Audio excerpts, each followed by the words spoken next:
ஒரு சிபிஐ கூப்பிட்டாலையும் போக வேண்டியதானே? 45 பேரை சாகடித்திருக்கிறார்கள் என்று சொன்னால் அதுக்கு பதில் சொல்ல வேண்டிய கட்டாயம் நமக்கு இருக்கிறதே. உங்களுடைய பங்கு அதில் எதுவுமே இல்லையா? உடனே மோடி படத்தை நிறுத்தி விட்டார். மோடி நினைத்தால் ட்ரம்பையே எதிர்க்கக்கூடிய அளவுக்கு இருக்கக்கூடிய மோடி இந்த இவருடைய படத்தை நிறுத்தித்தான் அவர் ஆட்சிக்கு வர போகிறாரா? இவரை நினைத்தால் மூட்டை பூசியை நீங்கள் நசிக்கிறீர்கள், அது மாதிரி நசிக்கிறார். அவர்கள் வெற்றி பெறுவதற்கு வேண்டிய முயற்சிகளை செய்வார்கள். நான் அவர்கள் புத்தர்கள் என்று சொல்லவில்லை. மூட்டை பூச்சி மாதிரி நசிக்கலாம்னு சொல்றது அதிகாரம் தானே அது. இதற்கு விசாரிப்பதற்காக வா என்று விஜயை சொன்னால் உடனே மோடி கட்டளையிட்டார் என்று பொருள் என்றால் செயல்படுத்தணும். ஆனா எலெக்ஷன் டயத்துல வர்றது யோகியனாக இருப்பது மட்டும்தான் முக்கியமே தவிர,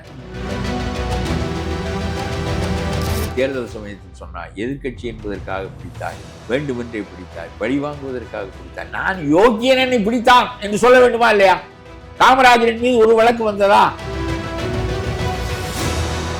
காங்கிரஸ் ஆட்சி 75 ஆண்டு காலமாக இருந்த ஆட்சி அகற்றப்பட்டதற்கு ஆவண ராஜாவும் கனிமொழியும் செய்த ஊழல் தான் காரணம். கொஞ்சமாவது சுரணை இருக்கிறது அந்த காங்கிரஸ்.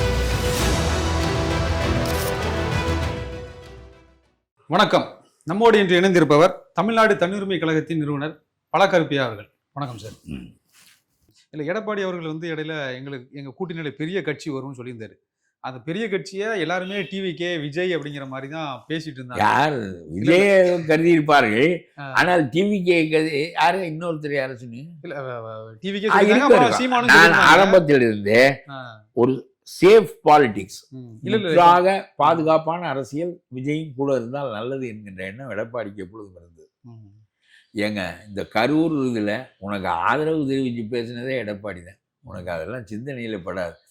அதாவது நமக்கு என்ன, இவன் என்னன்னு நாசமாக போகிறான், அவனும் நாசமாக போட்டு நமக்கு வேண்டாதவங்க என்று நினைக்கவில்லை. அதனால தான் இப்போ சிபிஐ வழக்க மத்திய அரசு நெருக்கி 11ஆம் தேதி ஆஜராக போகிறாங்க டெல்லிக்கு விஜய். ஒன்று இப்போ செல்வமா, எதிர்கட்சியை நசுக்குறோம் என்று சொல்லாமல் இருக்க வேண்டும் என்றால் சட்டத்தையே முடக்கி விட வேண்டியதான். அப்படி செய்வோமா? 45 பேர் இறந்ததை பற்றி ஒரு மத்திய அரசாங்கம் பொறுப்பில்லாம் மத்திய அரசாங்கம் செய்யவில்லை. சுப்ரீம் கோர்ட் போட்டிருக்கிறது அந்த வழக்கை. இல்லை, என்ன சந்தேகம்னா அதில் திடீர்னு ஒரு ஆள் சம்மந்தமே இல்லாமல் ஒரு நடிகையை கூட்டிகிட்டு ஆய்வு பண்ணுறேன் அப்படின்னு மத்திய அரசு ஆய்வு பண்ணுது. யாரு ஒரு நடிகை கூட்டு வந்தாங்களா? அது தெரியல. அந்த நடிகைக்கு சம்மந்தம் இருக்க போடும், உங்களுக்கு எனக்கு தெரியாது. அது இருக்கட்டும். நான் சொல்லுகிறேன், சுப்ரீம் கோர்ட்டு விஜயினுடைய அந்த 45 பேர் சாவை விசாரிக்க சொல்லி உத்தரவு போட்டிருக்கிறது. இதில் மத்திய அரசாங்கத்துக்கு என்ன சம்மந்தம் இருக்கிறது? அவன் சிபிஐ வைத்து போடுகிறான். ஏனென்றால் இந்த திருட்டு கூட்டத்தினுடைய போலீஸை வைத்து போட்டால் அது ஒழுங்காக நடக்காது என்று அவன் சிபிஐ வைத்து போடுகிறான். ஒரு நீதிபதியை அந்த குழுவுக்கு தலைவராக்கியிருக்கிறான். நீதிபதிகள் தவறு செய்வார்களா? அந்த குழு விசாரிக்கிறது. இதற்கு விசாரிப்பதற்காக வா என்று விஜயை சொன்னால் உடனே மோடி கட்டளையிட்டார் என்று பொருள் என்றால் அப்புறம் எப்படி அரசியல் நடத்துவது? மோடிக்கும் இந்த வழக்குக்கும் சம்பந்தம் அதெல்லாம் இல்லை. இடி நான் என்ன சொல்றேன், சவுக்கு சங்கரை கைது செய்தாரே, இவர் என்ன பெரிய சம்மந்தி முறை கொண்டாடி கொண்டு கைது செய்தாரா? வேண்டாம் என்பதற்காகத்தானே கைது செய்தார். தன்னை விமர்சிக்கிறான் என்பதற்காகத்தானே சவுக்கு சங்கரை பிடித்து உள்ளே வைத்தார். திரும்ப திரும்ப உள்ளே வைத்தார், அடித்தார், கையை ஒடித்தார், எல்லாமே செய்தாய். நீ உன்னுடைய போலீஸ் வைத்துக் கொண்டு செய்கிறாய். இதையெல்லாம் அவர்கள் என்ன அமலாக்கத்துறையை வைத்துக் கொண்டு செய்கிறார்களா? நீ யோக்கியனா?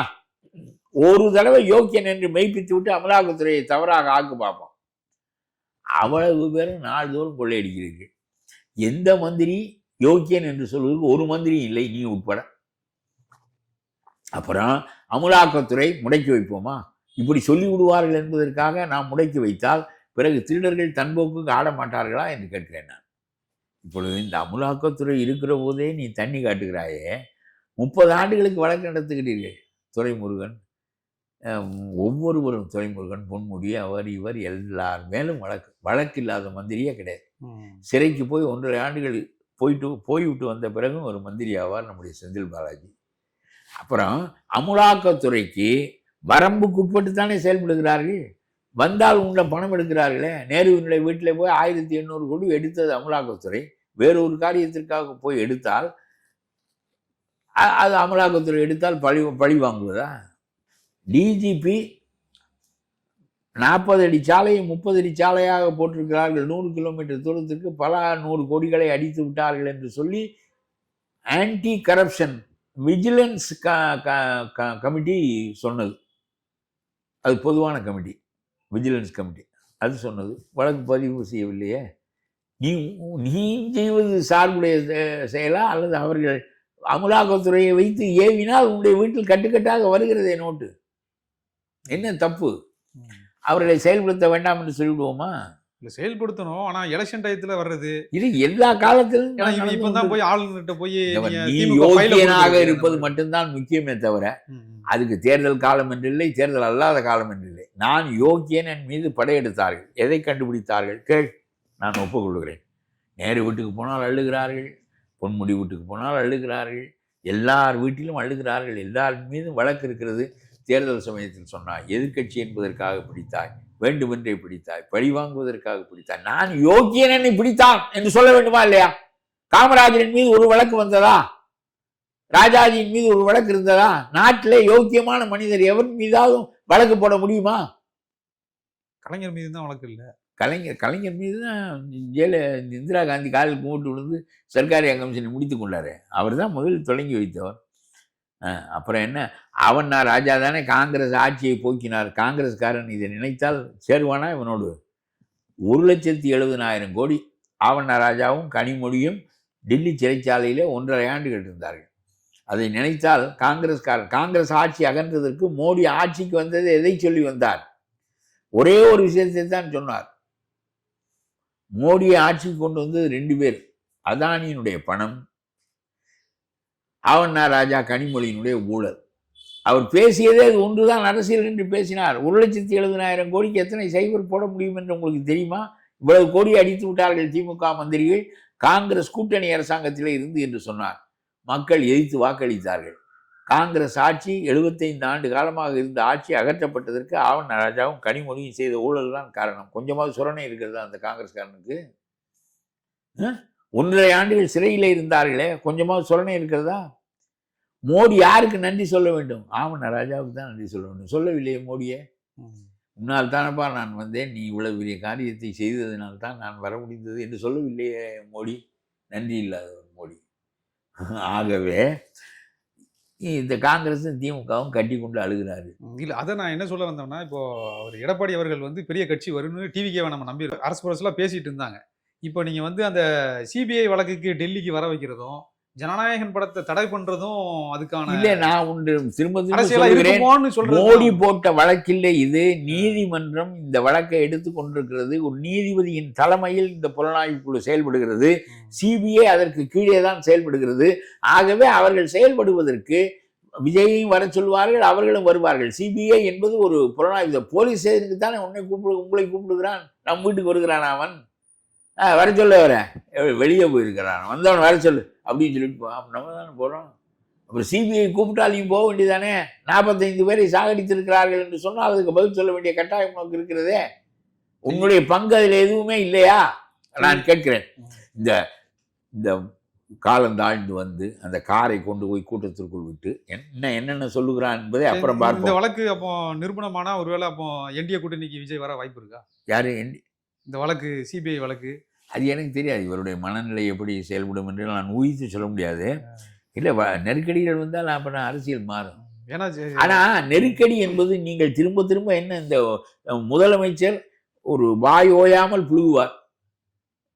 எதை செய்தாலும் நீதிமன்றம் உத்தரவு போடுகிறது. மோடி டில்லிக்கு வர சொல்லி உத்தரவிட்டது போல ஒரு கருத்து பரப்பப்படுகிறது. இப்பொழுது இவர் சிபிஐ அலுவலகத்துக்குத்தான் பதில் சொல்ல போகிறாரே தவிர மோடியினுடைய அலுவலகத்துக்கு அல்ல. மோடியினுடைய தூண்டுதல் இதில் இல்லை. சிபிஐயை விசாரிக்க சொன்னது நீதிமன்றம். இதில் என்ன குற்றம் இருக்கிறது?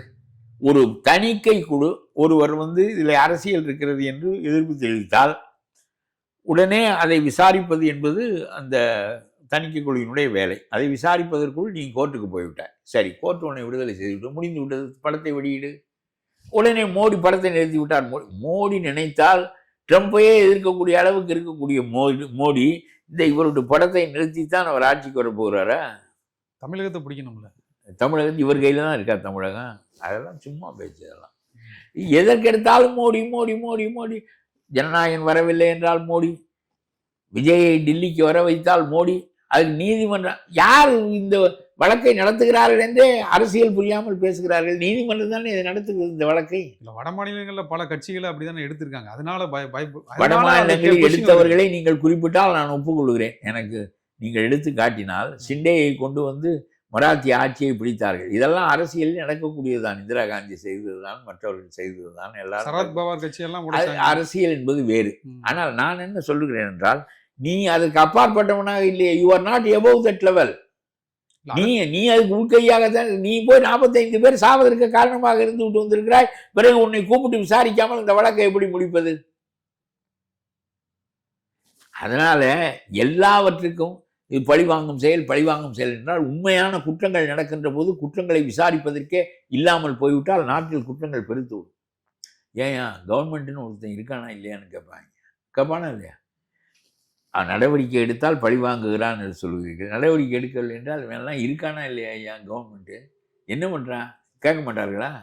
இல்லை, சரியான டயத்தில் கரெக்டாக நம்ம நடவடிக்கை எடுத்து அதெல்லாம் எந்த கரெக்ட்? இங்கே குற்றம் நடக்கின்ற போது, கரூர் குற்றம் நடந்த பிறகு வரிசையாக விசாரணைகள் நடைபெறுகின்றன.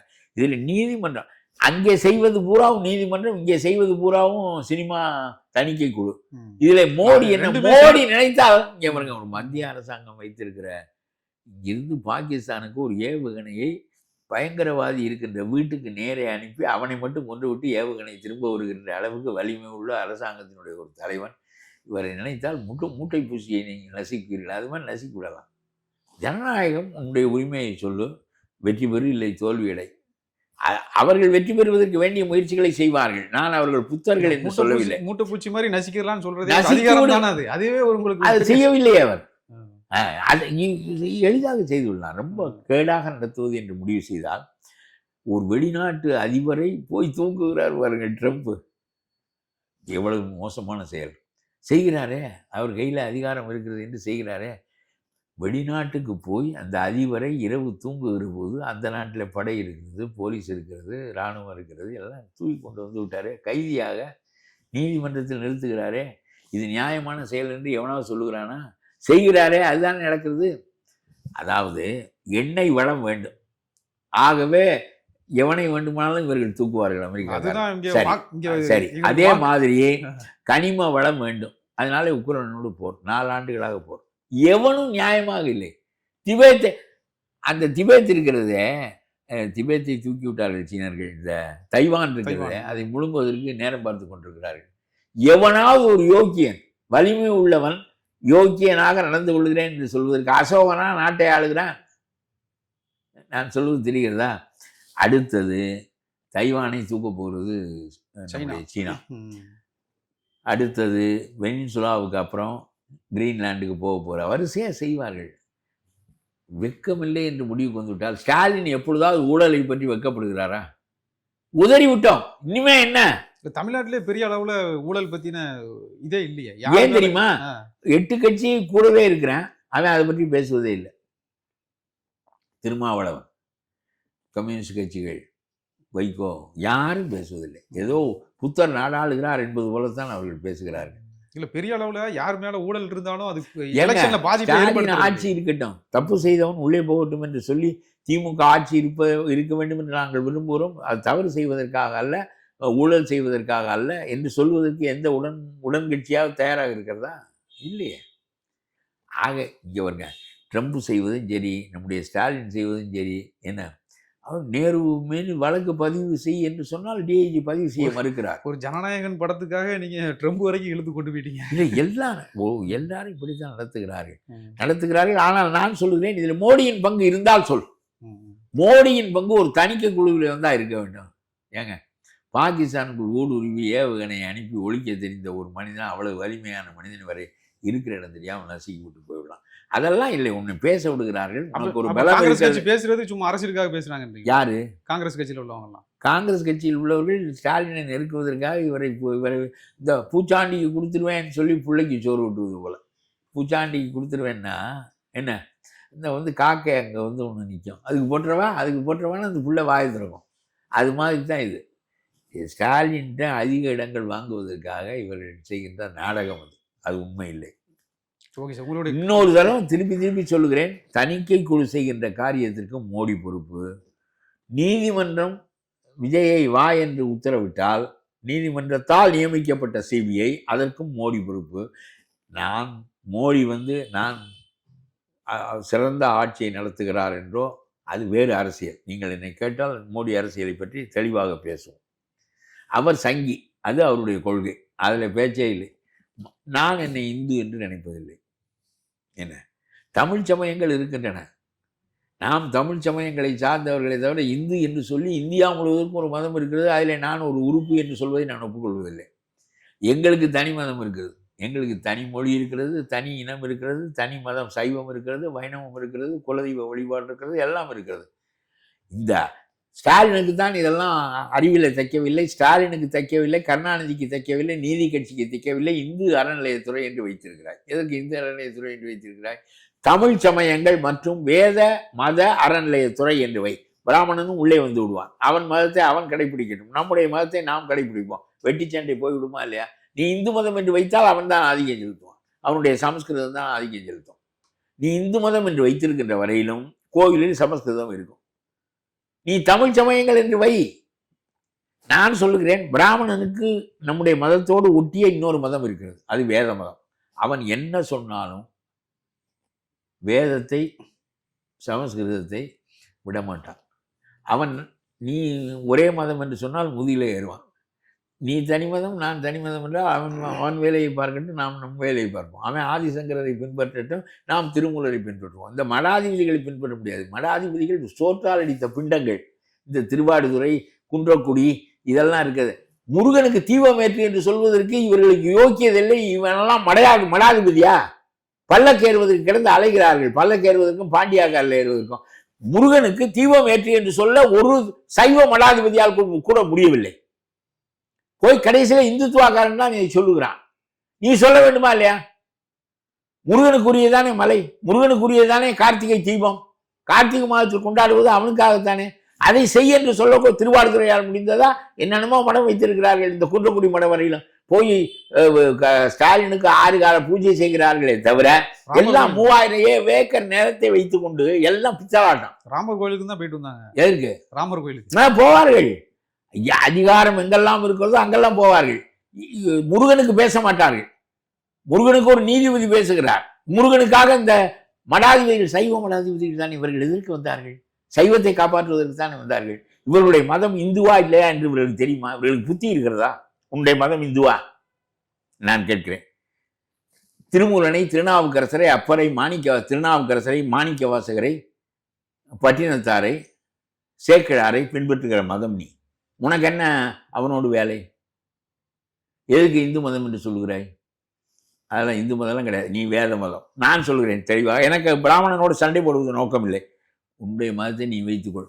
காஞ்சி மடத்திற்கு நீ போ, நான் இங்கே போகிறேன். சைவ மடத்திற்கு போவதற்கு யோக்கியதே இல்லையே. ஒருவன் கூட சைவ மதத்தை பற்றி பேசுவதே இல்லையே. வள்ளலாருக்கு பிறகு ஒருவனும் மகானே கிடையாது. அவர் தான் கடைசி மகான். இவ்வளவு பிரச்சனை பண்ற சங்கி கூட்டங்கள் கூட ஏன் கூட்டணி வச்சுக்கணும்? அதுக்கு என்ன செய்யுது? ராஜாஜியும் பூணூல் அப்பேன்னு சொன்ன திமுகவும் கூட்டணி கொண்டு இந்த தேர்தல் வினோதமானது. உங்களுக்கு சொல்றேன், ஜனநாயகம் என்பது ரொம்ப பெக்யூலியரான ஒன்று. அதிகாரத்துக்கு we have to come to power. அதுக்கு தானே 5 ஆண்டுகள் கத்தி விட்டு அடுத்த ஆடு மாதிரி கட்டி விட்டு அப்புறம் தேர்தலுக்கு போது என்ன செய்வது?